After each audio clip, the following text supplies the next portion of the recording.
YouTube channel. कैसे हैं आप सब? होप सो आप सब बढ़िया होंगे। तो बच्चों, अब आप 11th क्लास में बहुत से न्यू टॉपिक्स को स्टडी कर रहे हैं। लाइक क्लास में हमने चैप्टर स्टार्ट किया था बेसिक अकाउंटिंग टर्म्स, जिसमें मैंने आपको कुछ डिफरेंट वर्ड्स करवाए which are very much new to you. तो उनमें क्या क्या बताए थे मैंने आपको, लाइक डेटर्स क्या है, क्रेडिटर्स क्या है, बिजनेस ट्रांजैक्शन क्या होती है। इसी टाइप से बच्चों वन वर्ड इज डिस्काउंट, जो कि आपने जनरली पहले भी सुना होगा। तो बच्चों ये डिस्काउंट क्या होता है?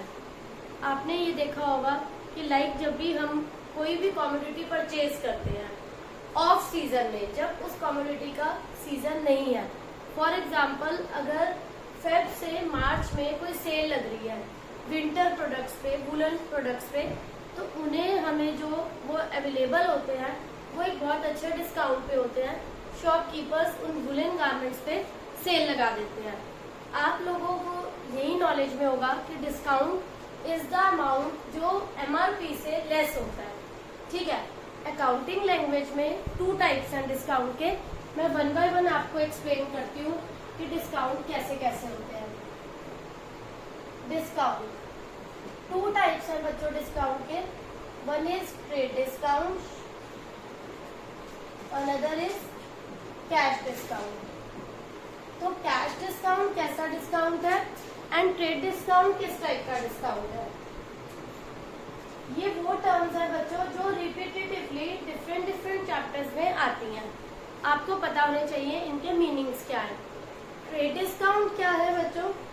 One word is MRP. आपने देखा होगा जो मार्क्ड प्राइस होता है, मार्क्ड प्राइस पर जो भी लेस होता है, मतलब जो उसका ओरिजिनल प्राइस है उस पर अगर आपको 10%, 5% ऑफ मिल रहा है।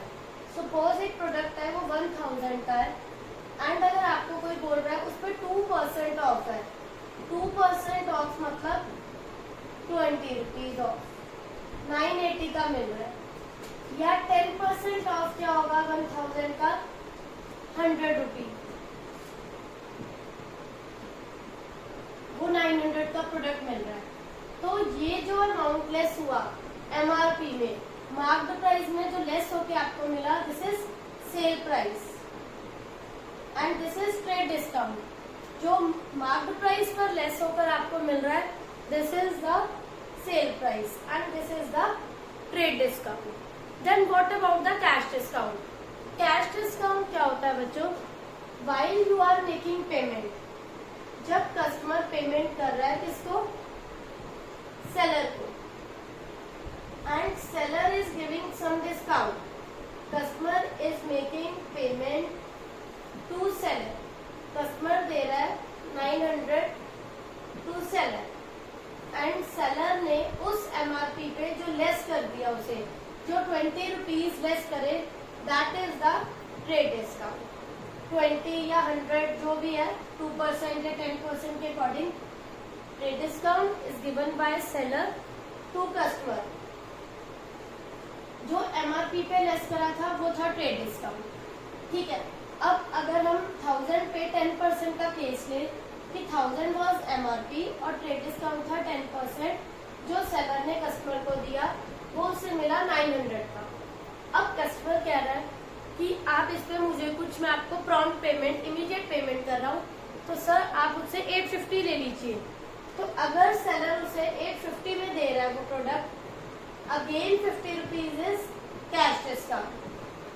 कैश पेमेंट करते हुए जो डिस्काउंट मिलता है that is cash discount and जो सेल करते हुए डिस्काउंट था that was trade discount. Again I am repeating the difference between trade discount and cash discount. Marked price पर जो लेस हो रहा है that is trade discount.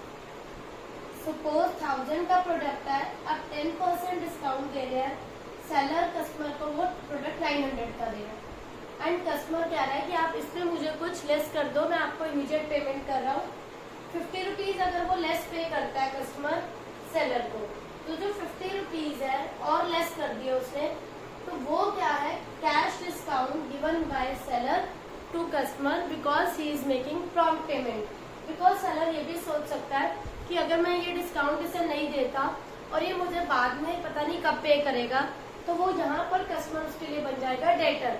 But यहाँ पर अगर वो साइड बाय साइड साथ पेमेंट कर रहा है तो वो जो 50 रुपीज एक्स्ट्रा है that is considered as cash discount. तो ये दोनों का डिफरेंस बहुत इंपॉर्टेंट है, which should be clear to you. Trade discount and cash discount क्या होता है। Then another term is revenue. Revenue क्या होता है बच्चों?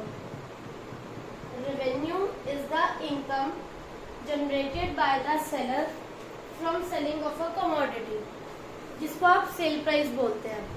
कुछ भी कमोडिटी बेचने से जो इनकम आ रही है, revenue is the income earned by seller. वो कैसे अर्न कर रहा है इसे? बाय सेलिंग ऑफ गुड्स और कमोडिटीज। सपोज फॉर एग्जाम्पल यहाँ सेलर का बिजनेस है फर्नीचर का। फर्नीचर बेचकर उसे जो अर्निंग हो रही है that is known as revenue. तो ये एक परमानेंट इनकम है, रेगुलर इनकम है रेवेन्यू। अगर सपोज किसी को आपने घर रेंट पे दिया, रेंट एवरी मंथ हम रिसीव कर रहे हैं, तो rent received is also the revenue for owner, क्योंकि वो एवरी मंथ रेंट को रिसीव कर रहा है। ये उसका एक प्रोफेशन है, रेंट लेना। रेंट रिसीव्ड है या कमीशन रिसीव्ड है, ये जो भी इनकम हमें जनरेट हो रही है, इनकम वी आर रिसीविंग, उसको आप बोलोगे रेवेन्यू। इनडायरेक्टली और directly this is the income earn by selling of goods is known as revenue. इसके बाद जो एक और टर्म आती है बच्चों आपकी, दैट इज ड्राइंग्स। आपने ये वर्ड पहले सुना होगा बच्चों। ड्राइंग्स क्या होती है? ड्राइंग्स जो भी ओनर ने बिजनेस में से अमाउंट को विड्रॉ करा है अपने पर्सनल यूज के लिए, that is known as drawings. जैसे हम बोलते हैं कि बिजनेसमैन जब बिजनेस स्टार्ट करता है वो बिजनेस में कैपिटल इन्वेस्ट करता है। Capital is the amount which is invested by the owner for running his business. One word is capital. ये वो बेसिक अमाउंट है जो ओनर इन्वेस्टर बिजनेस में इन्वेस्ट करते हैं सो दैट वो अपने बिजनेस को अच्छे से रन कर सके। और ड्राइंग्स क्या है? अगर वो उसमें से कुछ अमाउंट को विड्रॉ कर रहा है अपने पर्सनल यूज के लिए, that are considered as drawings. Capital को आप सिंपल लैंग्वेज में बोलेंगे amount invested by owner for running his business. आप बच्चों इन टर्म्स को नोट कर लो और आपको या फिर डीके गोयल से आप इन्हें सेकेंड चैप्टर में इन सबका आप स्टडी कर सकते हो। सिंपल लैंग्वेज में मैं आपको कॉन्सेप्ट्स क्लियर कर रही हूँ, उसके बाद आप इनको अच्छे से थॉरली रिवाइज करें सो दैट आपको ये कॉन्सेप्ट्स क्लियर हो जाए। Amount invested by owner for running his business is known as capital. Starting में जब बिजनेसमैन बिजनेस स्टार्ट करता है, suppose he is investing 10 lakh, he is investing 1 crore, तो दैट इज जो इनिशियल अमाउंट है वो कैपिटल है। इन बिटवीन वो दोबारा भी इन्वेस्टमेंट कर सकता है, अगर उसके पास कोई इन्वेस्टमेंट का सोर्स है तो वो अगेन अमाउंट इन्वेस्ट कर सकता है अपने बिजनेस में। Then one word is drawings. Drawings क्या होता है बच्चों? ओनर ने अपने पर्सनल यूज के लिए, फॉर एग्जाम्पल ओनर का बिजनेस है बेडशीट का, बेडशीट का बिजनेस है, उसमें से वो अपने घर के यूज के लिए 2 बेडशीट्स उसने निकाल ली, इसको हम बोलेंगे drawings.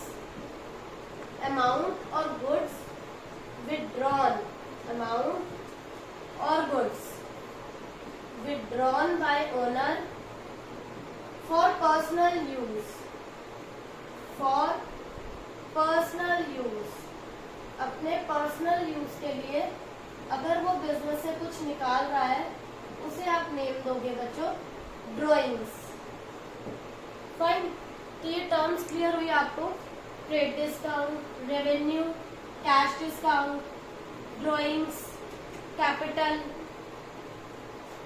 Now another word is, आपको ये पता होना चाहिए कि कैपिटल एक्सपेंडिचर क्या होता है एंड रेवेन्यू एक्सपेंडिचर क्या होता है.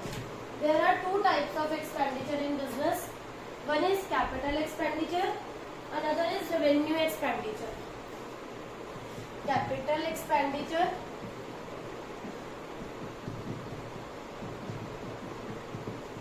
and one word is revenue expenditure. Revenue expenditure.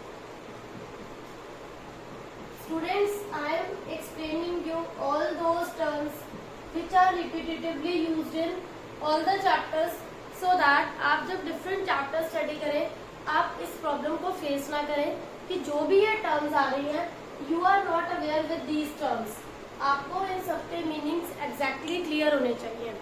कहीं पर भी ये वर्ड मेंशन है capital expenditure means we are making any expenditure for increasing the value of fixed assets. Such type of expenditure helps in increasing the value of fixed assets. Fixed assets की value increase होती है और you can say it helps in increasing the earning capacity of business.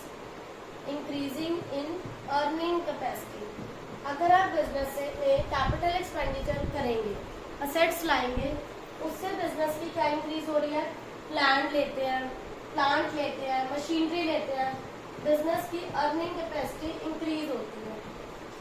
Fix assets की value increase होती है, business की earning capacity increase होती है. एंड रेवेन्यू एक्सपेंडिचर कौन से एक्सपेंडिचर है? देन रेवेन्यू एक्सपेंडिचर वो एक्सपेंडिचर है जो आपके 1 ईयर तक अकर होते हैं, जिसका बेनिफिट आपको 1 ईयर तक ही मिलता है. बट कैपिटल एक्सपेंडिचर जो है वो लॉन्ग टर्म तक बेनिफिशियल रहते हैं. रेवेन्यू एक्सपेंडिचर जिसका बेनिफिट आपको एक अकाउंटिंग पीरियड तक ही मिलता है. ओनली 1 अकाउंटिंग पीरियड तक.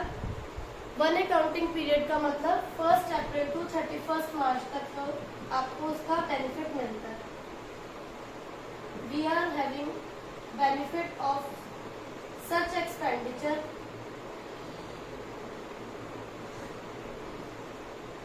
till 1 year. इसका बेनिफिट आपको 1 ईयर तक मिलता है and it is for long term period. How is it possible? Suppose आपने लैंड बाय किया. अब आपने ऐसे तो नहीं वो 1 ईयर के लिए लैंड बाय किया, वो परमानेंट आपकी हो गई, उस पर आप फैक्ट्री सेटअप कर रहे हैं, आप कुछ भी बिजनेस कर रहे हैं, वो लॉन्ग टर्म के लिए कर रहे हैं, जिससे आपके फ्यूचर में अर्निंग इंक्रीज हो रही है, आपके फिक्स एसेट्स भी इंक्रीज हो रहे हैं एंड आपकी अर्निंग कैपेसिटी भी इंक्रीज हो रही है. लेकिन जो भी रेवेन्यू एक्सपेंडिचर है, अब आप इसका एग्जांपल सोच सकते हैं कि रेवेन्यू एक्सपेंडिचर क्या होगा.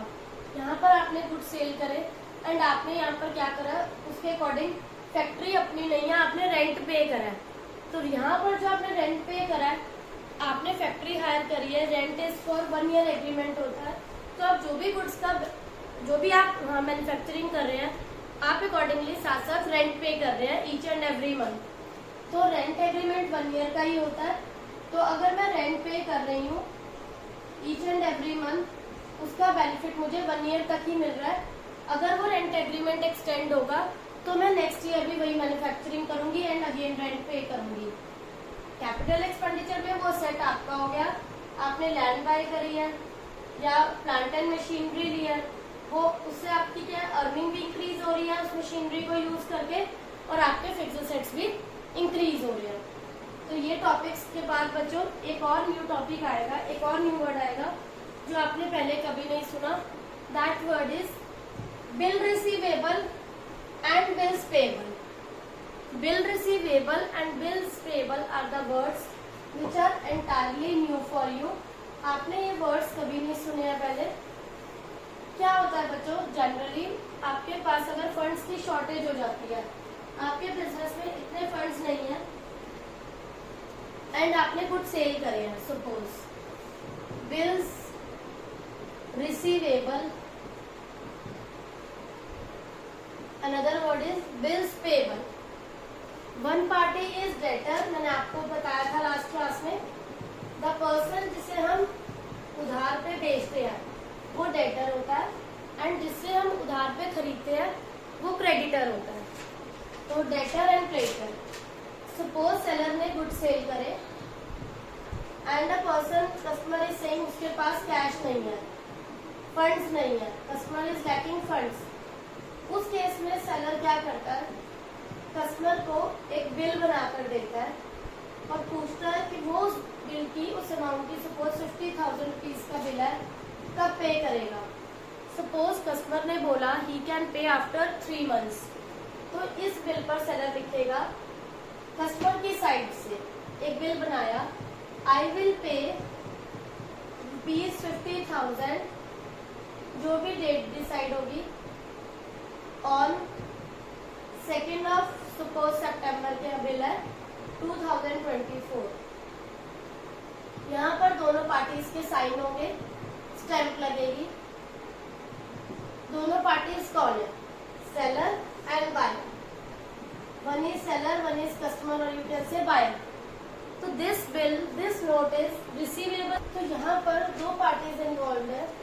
एक वो पार्टी जिसने बिल बनाया, सेलर, जिसको टेंशन है कि मुझे अमाउंट रिसीव करना, एंड अनदर पार्टी है जिसे पैसे देने हैं, बायर। बिल कौन बना रहा है, सेलर। वो बिल क्यों बना रहा है, उसे अमाउंट रिसीव करना है। तो this bill is bill receivable. इसके लिए बिल रिसीवेबल, सेलर के लिए, एंड बिल्स पेबल किसके लिए है, वो बायर के लिए। तो जब कभी फंड्स की प्रॉब्लम होती है, this is known as bill of exchange. दो पार्टीज इन्वॉल्व है, and this type of note is, ये एक नेगोशिएबल इंस्ट्रूमेंट है for both parties. So and so date पर 2 सितंबर अगर फिक्स हुई है दोनों के बीच में, जो सेलर है वो बायर को कॉल करके रिमाइंड करवाएगा या बिल प्रेजेंट करेगा कि आपने कमिटमेंट करी थी, आपको 50,000 अमाउंट पे करना है, एंड आज ड्यू डेट है। बायर की ड्यूटी है वो ड्यू डेट पर प्रॉपर अमाउंट की पेमेंट करे। ये कौन ध्यान रखेगा, बायर ध्यान रखेगा। ये बायर की ड्यूटी है कि ड्यू डेट पर आप इस चीज का ध्यान रखोगे कि आपको अमाउंट पे करना है। ये बायर को ध्यान रखना पड़ेगा। फाइन। तो बायर टाइमली उसको ड्यू डेट पर पेमेंट करेगा। तो तब तक के लिए ये बायर के लिए ये बिल पेबल है, एंड सेलर के लिए ये बिल रिसीवेबल है। तो ये टर्म्स जब भी यूज होंगी तो ये माना जाएगा, आप क्या कंसीडर करोगे, जो डील हुई है वो कैश में नहीं हुई, वो क्रेडिट बेसिस पे हुई है। कैश में होती तो रिसीवेबल एंड पेबल्स का केस नहीं आता। बिल रिसीवेबल एंड पेबल का केस तभी अराइज होगा बच्चों जब पेमेंट कैश में नहीं होगी। तो ये कुछ इंपॉर्टेंट टर्म्स हैं जो आपको पता होनी चाहिए। ये बिल दोनों अपने पास संभाल के रखेंगे।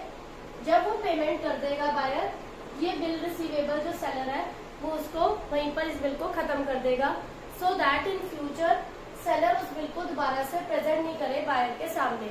उसके लिए ये प्रूफ था, एंड आफ्टर मेकिंग पेमेंट वो उस बिल को कैंसिल कर देगा। फाइन। इसके बाद बच्चों एक जो नेक्स्ट लास्ट टर्म आपकी बची है, that is deferred revenue expenditure. वो क्या होता है बच्चों, एक ऐसा एक्सपेंडिचर जिसका बेनिफिट हमें बहुत सालों तक मिलता है। फॉर एग्जाम्पल, कोई भी कंपनी अगर एडवर्टीजमेंट करती है, उसका बेनिफिट उसे आगे आने वाले कई सालों तक मिलता है। बस उसका अमाउंट जो है वो आप अकॉर्डिंगली हर ईयर शो करते हैं। This is known as deferred revenue expenditure. एक ऐसा एक्सपेंडिचर जिसका बेनिफिट हमें फ्यूचर में भी मिलता है। Deferred revenue expenditure. इसमें जो बेस्ट एग्जांपल आता है दैट इज एडवर्टीजमेंट। कोई भी फर्म है जो एडवर्टीजमेंट पे एक्सपेंडिचर कर रही है कि हम अपनी कंपनी की प्रमोशन के लिए अगर एक्सपेंडिचर कर रहे हैं एडवर्टीजमेंट पर, तो उसका बेनिफिट आपको सो मेनी ईयर्स तक मिलता है। आपकी पब्लिसिटी होती है, ये आपका बैलेंस शीट में शो होता है। मैंने आपको लास्ट क्लास में बैलेंस शीट बताई थी क्या होता है। तो this is deferred revenue expenditure, कि आपने एक्सपेंडिचर करा सपोज 1 लाख का या 2 लाख का अपनी एडवर्टीजमेंट पर, बट उसका बेनिफिट आपको आगे आने वाले कई सालों तक मिलता है। तो आप उसको अकॉर्डिंगली बैलेंस शीट में हर साल राइट ऑफ करते जाएंगे थोड़ा थोड़ा। फॉर एग्जाम्पल, अगर आप इस एडवर्टीजमेंट का जो बेनिफिट है 5 ईयर्स तक ले रहे हैं, एवरी ईयर मैं 1 लाख को 5 से डिवाइड करूंगी, इट विल बी 20,000 मैं हर साल बैलेंस शीट में से राइट ऑफ करती जाऊंगी। तो ये जब आपके बच्चों न्यूमेरिकल्स आएंगे, फाइनेंशियल स्टेटमेंट पढ़ाऊंगी, वहां मैं आपको बैलेंस शीट में इसको प्रॉपर कैसे करना है तब समझाऊंगी। अभी आपको ये पता होना चाहिए कि डेफर्ड रेवेन्यू एक्सपेंडिचर वो होता है जिसमें आपको बेनिफिट बहुत सालों तक मिलता है, एंड आप उसका एक्सपेंडिचर अभी 1 टाइम फुल शो करोगे कि मैंने 1 लाख का एक्सपेंडिचर करा है, एंड अकॉर्डिंगली एवरी ईयर हम उसमें से चार्ज करते रहेंगे। तो ये बच्चों कुछ ऐसी टर्म्स थी जो रिपीटेटिवली यूज होती हैं डिफरेंट चैप्टर्स में, एंड इन सबके मीनिंग्स आपको क्लियर होना बहुत जरूरी था। तो होप सो बच्चों आप सबको ये टॉपिक्स क्लियर हो गए होंगे, कोई डाउट नहीं होगा। Still you are having any doubt, please ask in comment section. Thank you.